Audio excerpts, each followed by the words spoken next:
Hello, everyone. My name is Pop Culture Guy. Today is another spectacular pop culture retrospective slash reviews.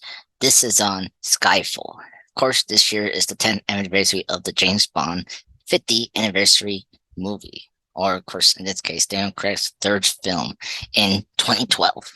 The third of Daniel Craig's five James Bond movies, Skyfall is having its 10th anniversary this year, a decade later, which is incredible. Skyfall is still the highest grossing Bond film, and the only entry in the series to rack in more than 1 billion at the worldwide box office, which that's incredible. But also, what makes Skyfall the very best Bond in the long-running spy series? For me, it's one of my personal favorites in the long-running series because director Sam Mendes is the man largely associated with prestige cinema, especially up to 2012, have helmed movies such as Mannequin Beauty and Road to Perdition. Also, really great films. And the latter, which also star Daniel Craig, non totally convenience. Daniel Craig himself. Sorry for that awful trope. Anyway, he didn't at first glance seem like the obvious choice to direct such set piece heavy pound for pound blast of a spy thriller, but Mendes did it. Mendes was aided in no small part of an A-list crew, top to bottom, perhaps none more important than cinematographer Roger Deakins, who is also amazing in his work, who makes Skyfall quite possibly the best-looking Bond film ever. And I agreed, and I wish that he won the Oscar for this one. Anyway, everything came together just so well. I think what ended up being the best blockbuster in 2012 that looks better than most blockbusters of today have any right to be. With great central performance with the cast, better than most franchise films of today, their dream of having a better looking action than most studios can hope to achieve, no matter how much money they spend. It is from the second Bond walks down that hallway in the cold opening to the final moments we spend with him sitting in M's office.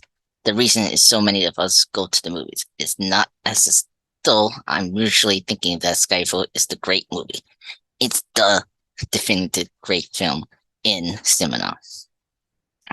As remain as the highest grossing movie history of James Bond, I think audience actually truly care about the series after this movie came out. I think because it helped regenerate everyone's interest in Bond, but also make the character more complex and interesting for the first time in a long decades of movies. It demanded our collective attention, rightly so, which is good. It's easy to figure out what if this film is for those who haven't seen this movie 1,000 times, like I have. How thrilling the cold opening is, how amazing that the title sequence set to the Dale's kick-ass song is incredible. How perfect and satisfying the grand finale of Bond's childhood home is, which is truly something I've never seen in any of my reviewing of action films. And of course, we also have a great Bond villain this time around. Javier Bardem as Silva is a credible Bond villain.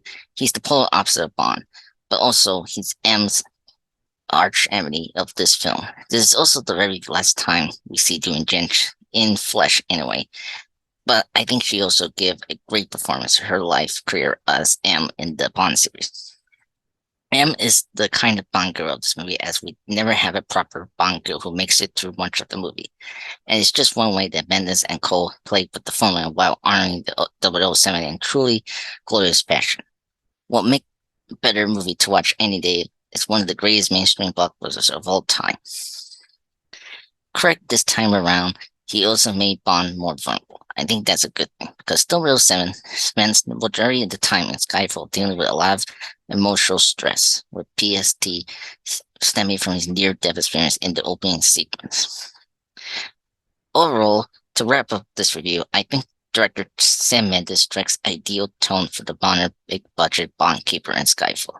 The film's tones is pitched midway between gritty realism of Casino Royale, but the far-fetched fun of Rushmore's classic novel's adventures like Live and Let Die and The Spy Who Loved Me. Mendes' first Bond movie maintains the visual and game-changing style that Martin Campbell brought to the table, but also nostalgically harks back to the series' major roots of spy caper.